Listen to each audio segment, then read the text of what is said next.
அனைவருக்கும் வணக்கம். இப்போ 10ஆம் வகுப்பில் கிராஃப் பார்க்க போகிறோம். மறுபடி நம்ம வந்துட்டு பயிற்சி 3.15 5வது சம் பார்க்க போகிறோம்.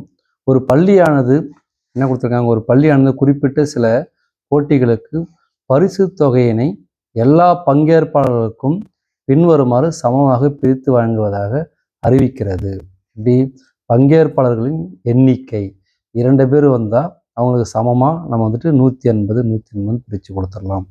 அப்போ நமக்கு என்ன கொடுத்துருக்காங்க, ஒவ்வொரு பங்கேற்பாளரின் தொகை அப்படி கொடுத்துருக்காங்க. ஓகே, இங்கே வந்து பார்த்தீங்கன்னா என்ன கொடுத்துருக்காங்க, 4 என்பது 90, 6 என்பது 60, 8 என்பது 45, 10 என்பது 36. ஸோ இந்த மாதிரி பிரித்து கொடுத்துடலாம் அப்படின்ற மாதிரி சொல்லியிருக்காங்க. இது நமக்கு என்ன முதல்ல கேட்குறாங்க பார்த்தீங்கன்னா, முதல் கேள்வி விகித சம மாறியை காண்க. விகித சம மாறியை காண்க. ஓகே, முதல் கேள்வி நான் மறுபடியும் சொல்கிறேன் பாருங்க. விகித சம மாறிலியை காண்க. மாறிலியை காண்க, அதுதான் நம்ம முதல் கேள்வி. 2வது கேள்வி என்ன கேட்டாங்க, மேற்காணும் தரவுகளுக்கு வரைபடம் வரைந்து 12 பங்கேற்பாளர்கள் பங்கெடுத்து கொண்டால் ஒவ்வொரு பங்கேற்பாளரும் பெரும் பரிசு தொகை எவ்வளவு என்பதை காண்க. இதுதான். அப்போ படம் வரைஞ்சிதான் நம்ம சொல்லணும். ஓகேவா? அப்போ நம்ம படம் இது வந்து என்ன மாறுபாடு பாருங்க, அதை ஃபஸ்ட் நம்ம கண்டுபிடிக்கணும். இது வந்துட்டு ஒரு மதிப்பு 2, 4, 6, 8, 10 அதிகமாகிட்டே போகுது. இங்கே 180, 90, 60, 45, 37 குறைஞ்சிக்கிட்டே போகுது. ஸோ 1 வந்து அதிகரிச்சுட்டே போகுது, 1 வந்துட்டு குறைஞ்சிட்டே போகுது. எதிர் மாறுபாடு. இது அந்த பக்கம் போகுது, இந்த பக்கம் வரும். ஸோ எதிர போகுது. அப்போ இதுனா மாறுபாடு, நமக்கு எதிர் மாறுபாடு எழுதிடலாமா?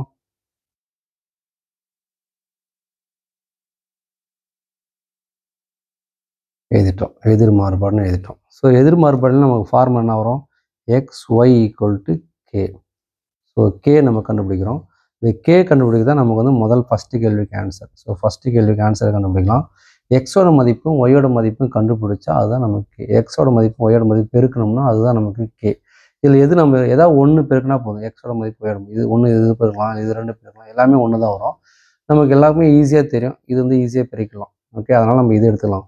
10 × 36 எடுத்துக்கலாமா? எக்ஸுக்கு வந்து நம்ம கொடுக்குறோம் 10 கொடுக்குறோம், இன்ட்டு ஒய்க்கு வந்து 36 கொடுக்குறோம், = K. அப்போ இது நமக்கு என்ன வரும், 36, 36. ஓகேவா? இந்த 0 பின்னாடி போட்டுருங்க, = K. ஓகே, ஸோ அப்போ therefore K = எவ்வளோ நமக்கு 360. ஓகேவா? இப்போ 2வது கேள்வி பாருங்கள். 2வது கேள்வி தான் நமக்கு முக்கியமானது. கொஞ்சம் நல்லா எல்லாமே முக்கியமானது தான். 2வது கேள்வி நல்லா கவனிங்க. என்ன கொடுத்துருக்காங்க பாருங்கள், மேற்காணும் தரவுகளுக்கு வரைபடம் வரைந்து 12 பங்கேற்பாளர்கள் பங்கெடுத்து கொண்டால், இங்கே பங்கேற்பாளர்களின் எண்ணிக்கை 12 பங்கேற்பாளர்கள் பங்கெடுத்து கொண்டால், அப்போ 12 பேர் எண்ணிக்கை குறியுது. அப்போ இந்த 12ன்றது வந்துட்டு ஏதாவது மதிப்பு, இந்த 12ன்றது வந்து எக்ஸோட மதிப்பு. ஓகேவா?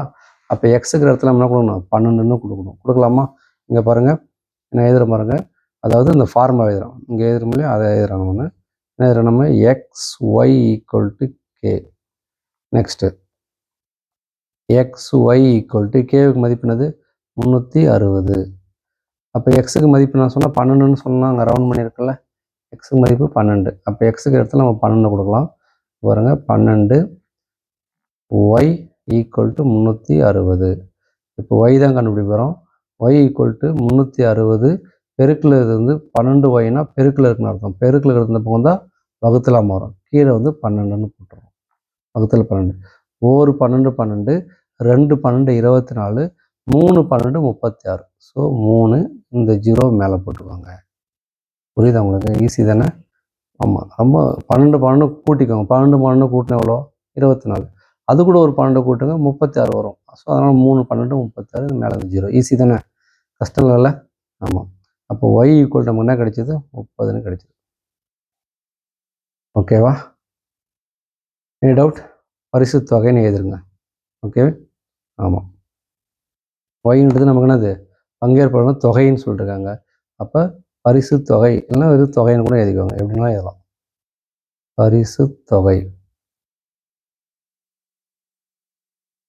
சிம்பிளாக அவ்வளோதான். இது எதுனா போதுமானது. ரொம்ப வந்து நிறையா அதை எழுத தேவையில்லை. இது எதுனாலே போதுமானது தான், உங்களுக்கு மார்க் கிடைச்சிரும்.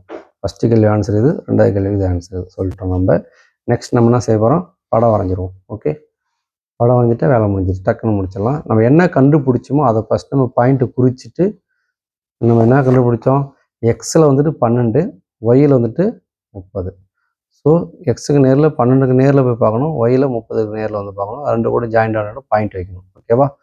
சரி, அதுக்கப்புறம் என்ன சொன்னேன் கேள்வியில் 10ன்னு வந்தாலே 10ன்னு வந்துருக்குதா, 10ன்னு வந்தாலே நம்ம வந்துட்டு என்ன செய்யணும், 10, 20, 30, 40ன்னு கொடுக்கணும். ஸோ எது கொடுக்கலாம், இதில் பார்த்தீங்கன்னா சின்ன சின்ன அளவாக எக்ஸில் இருக்குது, இதில் தான் பெரிய பெரிய அளவு இருக்குது. அப்போ இதில் தான் நம்ம 10, 20, 30ன்னு கொடுக்க போகிறோம். இதில் ஒய்யில் 10, 20, 30, எக்ஸில் 1, 2, 3, 4 அப்படி கொடுத்துடலாம். ஓகேவா? இங்கே பாருங்கள், நான் கொடுத்துருக்கேன், தெரியுது உங்களுக்கு? இங்கே பாருங்கள். ஸோ இங்கே நான் தான் கொடுத்துருக்கோம் ஒய்ஹெச்சில் 10, 20, 30, 40ன்னு சொல்லிட்டு நமக்கு அட்டவணையில் பார்த்தீங்கன்னா ஒய்யில் வந்துட்டு மேக்ஸிமம் நம்பர் வந்துட்டு 180 இருக்குது. ஸோ 180 வர மாதிரி நான் வந்துட்டு என்ன பண்ணிட்டேன், நான் கோடு வந்து அட்ஜஸ்ட் பண்ணி எழுதியிருக்கேன். ஸோ 200 வரையிலுமே நான் போட்டேன், 200 வரையிலும் போட்டேன். இங்கே வந்து 17 வரையிலும் போட்டிருக்கேன். ஸோ எவ்வளோ இருக்கோ அவ்வளோவும் போட்டேன், வேறு ஒன்றும் கிடையாது.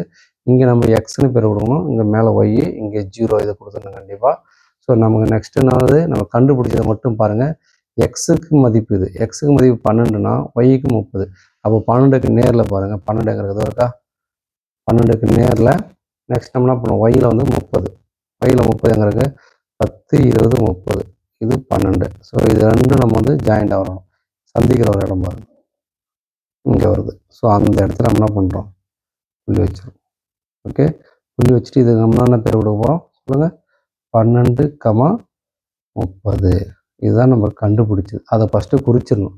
குறிச்சிட்டு என்ன பண்ணணும், அதுக்கு அடுத்து கோடும் போட்டுடணும் மறக்காமல். அப்போ தான் நமக்கு வந்து ஈஸியாக இருக்கும், தப்பு இல்லாமல் வரும். இந்த பரவளையம் வரையும் போது, இந்த வளைஞ்சி வரக்கூடிய இந்த கிராஃப் வரையும் போது முதல்ல நம்ம கோடு போட்டோம்னா தான் நமக்கு வந்து தப்பு வராது. நிறைய பேர் என்ன சொல்லுவாங்க, பாயிண்ட் இந்த அட்டவணை இருக்கிற பாயிண்ட் எல்லாம் குறிச்சிட்டு பிறகு நம்ம இந்த நம்ம கண்டுபிடிச்ச இந்த பாயிண்ட்டை குறிச்சோம்னா, படம் போட்டோம்னா, கோடு போட்டோம்னா தப்பாக தான் வரும், ஒரு கிராஃப் ஒன்றும் கரெக்டாக வராது. அதனால் நம்ம முதல்ல என்ன செஞ்சிடணும், இந்த நம்ம கண்டுபிடிச்சது பாயிண்ட் வச்சு கோடு போட்டுடலாம். கோடு போட்டாச்சு.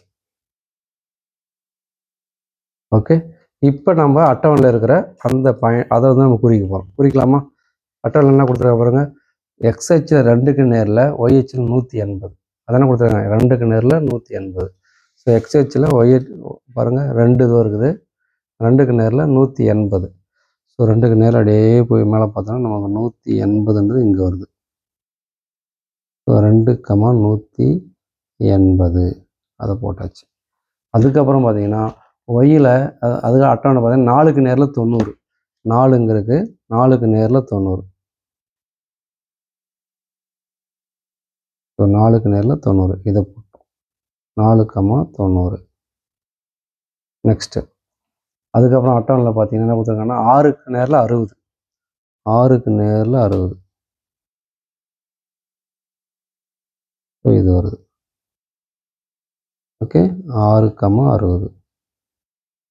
நெக்ஸ்ட்டு 8க்கு நேரில் 45, 8க்கு நேரில் 45. ஸோ இது 40, இது 40க்கும் 50க்கும் நடுவில், 40க்கும் 50க்கும் நடுவில் தான் நமக்கு 45 வரும். ஓகேவா? 8க்கு நேரில் 45 குறிச்சிடலாமா? எஸ், இதுதான்.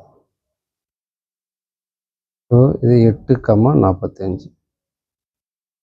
நெக்ஸ்ட்டு லாஸ்ட் ஒன்று 10க்கு நேரில் 36, 10க்கு நேரில் 36, 3, இது 35, இது 36, இந்த இடம் வரும். 10க்கு நேரில் 36 கொடுத்தாச்சு. இப்போ அப்படியே ட்ரா பண்ணிடலாம், ஈஸியாக போட்டுடலாம், நமக்கு வந்து வேலை முடிஞ்சிடும். ஓகேவா? செய்யலாமா? ஓகே, இது வந்துட்டு ஒரு சில பேருக்கு வந்து கையால் வரைய தெரியலாம், இந்த மாதிரி ஸ்கேல் வச்சுக்கோங்க. ஓகே, ஸ்கேல் வச்சுட்டு இப்படி ஸ்ட்ரைட்டாக தான் ஸ்கேல் வைக்கணும். நீங்கள் எடுத்துகிட்டு இப்படி வச்சுட்டா தப்பு, கையால் தான் போடணும். சுத்தமாக எனக்கு வரவே மாட்டேங்குது அப்படின்றவங்களுக்கு நான் ஒரு ஐடியா சொல்கிறேன். ஸோ இது வந்து என்ன பண்ணுறீங்க, ஸ்ட்ரைட்டாக இப்படி கொஞ்சம் தூரம் கொண்டு வாங்க, அப்படியே இந்த ஸ்கேலை மூவ் பண்ண தெரியுது உங்களுக்கு பாருங்கள், ஸ்கேலை மூவ் பண்ணிகிட்டே வந்துச்சு. அப்புறம் இங்கிருந்து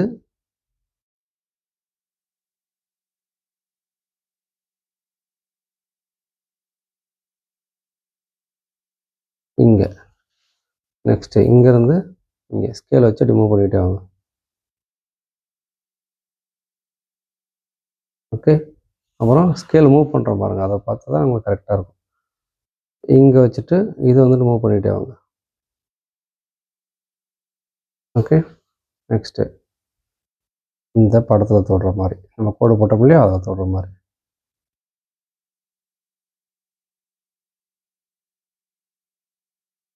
அவ்வளோதான். எப்படி இருக்கு உங்களுக்கு? கரெக்டாக இருக்கா பாருங்கள்.